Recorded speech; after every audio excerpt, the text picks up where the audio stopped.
This is Optimal Startup Daily, episode 186, The Power of Staying Flexible and Embracing Gray Space by Laura Williams with EOFire.com.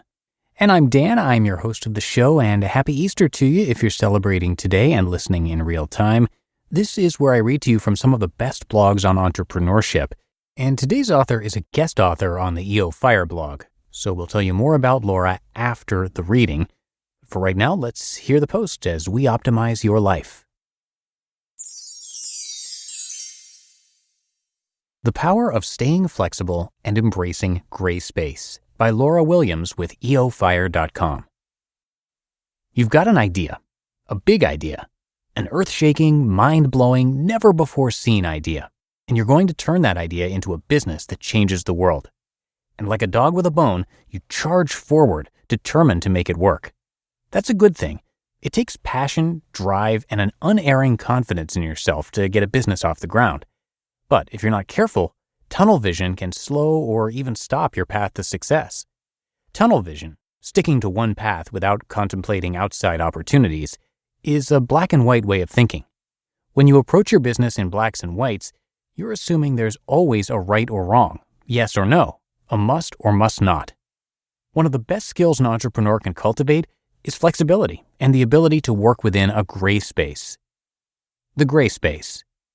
While pursuing a master's degree in exercise science, I took a course on management and leadership in sport. We were tasked with reading the book The Contrarian's Guide to Leadership by Stephen B. Sample, a former president of the University of Southern California. One chapter stuck out to me, the chapter on thinking gray and thinking free. Thinking gray is the idea that you don't have to automatically form or voice an opinion on every subject. Most people form opinions before they have to, frequently with sparse or flawed information that leads to poor or ill-informed choices. Learning to think gray is tough. It requires an acceptance of ambiguity and a tolerance of unanswered questions.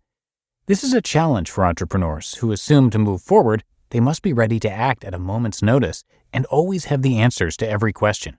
But thinking gray isn't the same as living with inaction. Thinking gray, when done correctly, makes it easier to live with flexible action. It's as if you create a gray space in which you learn to live and act in accordance to your business principles, but not in accordance to a specific predetermined line of action. Confused yet? Here's another way to see it. To develop gray space is to develop comfort flexing within boundaries. When I managed gyms, there were always rules and standard operating procedures. These rules and procedures were boundaries, but I always retained the right to flex them based on circumstances. Rules aren't laws, they're guidelines. Entrepreneurs can use this same gray space to approach their businesses. Go ahead and write your business plan, your vision and mission statements, and your guiding principles. Set 1-year, 5-year, and 10-year goals for your company and determine action steps to meet them. Write everything down, and then, wait for it, put them away, and give yourself the right to approach your business with greater flexibility than your boundaries allow. Gray space in action, a picture of flexibility. Sounds good in theory, right? But how in the world do you actually make it work? Set your ego aside and listen to your audience. 2.5 years ago, I launched my business, Girls Gone Sporty. The goal was to create a non-weight-focused online health and fitness magazine that would encourage active, healthy living in a female audience. To this day, I believe strongly in the original goal and mission of Girls Gone Sporty. But Girls Gone Sporty has not and will never be the wildly successful moneymaker I dreamed of. Why? Because my actual audience is different from the audience I'd imagined. About 8 months into our business, my husband and I run it together, I took a moment to really look around. Most of the women interacting with our website were health and fitness bloggers, and most of them wanted more engagement with other bloggers. They wanted to connect, share information, and ask questions about the health and fitness blogging industry. I had an aha moment. I launched the Girls Gone Sporty Ambassador Program, GGSA, to serve this audience, and the group exploded. After a year of running the program, I started realizing how many GGSAs had questions about blogging. How to grow their blogs, how to interact on social media, how to make money, how to be self-hosted, and even more so, how do successful bloggers become successful? What were their secrets? I had another aha moment and launched the High Impact Blogging Podcast, an interview podcast that asks successful bloggers and influencers about their roads to success. The podcast was originally wrapped into Girls Gone Sporty, since the audience was largely coming from the ambassador group. But as I watched and listened, I realized there were two audiences: the original health-focused audience and the new blogging-focused audience. Another aha moment led to the High Impact Blogging website. Around this time, I also received an email from the Blog Genie, a woman whose target audience is the health and fitness blogger. We started talking about bloggers who want to attend blogging conferences but can't due to time or money constraints. Cue the collective aha moment. Together, we decided to launch the online freemium blogging conference series, Blogwell Summit, with the first summit taking place in October 2014. A whole lot of ahas. I'm not sharing this to give you a list of everything I've got going on. I'm sharing this to emphasize that never in my wildest dreams did I expect to host podcasts or blogging conferences as an outshoot of my original Girls Gone Sporty business plan. I flexed. I took action and made decisions based on general principles and guidelines, my gray space, rather than a supposedly infallible business plan that I wrote before I ever had an audience.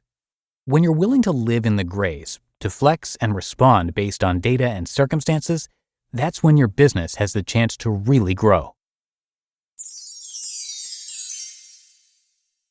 You just listened to the post titled The Power of Staying Flexible and Embracing Gray Space by Laura Williams with EOFire.com.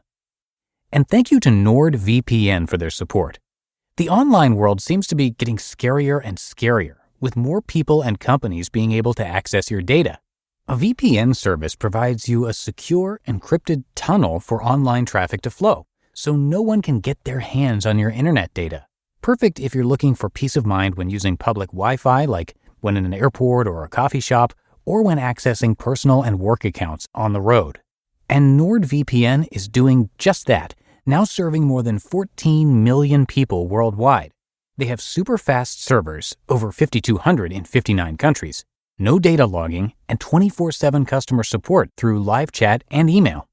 NordVPN is compatible with most operating systems, including Windows, macOS, iOS, Android, and more.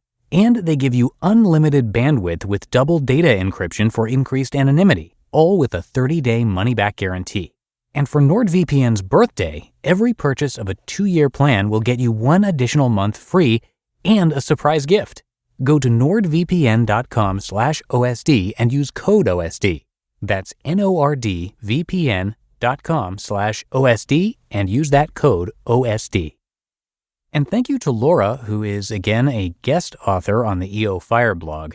She has her Master's of Science in Education. She's the co-founder and executive editor of Girls Gone Sporty, as you heard about in this post, the host of the High Impact Blogging Podcast, and, as she also mentioned in this particular post, the co-developer of Blogwell Summit. When she's not launching new businesses, Laura can be found working out at the playground, watching trash TV, and suckling a glass of boxed wine, all while wearing yoga pants. She's a classy one, as she likes to say. You can read more blogs like Laura's on the Entrepreneurs on Fire website, which is EOFire.com. And while you're there, you can sign up for their newsletter to receive more content about financial and lifestyle freedom.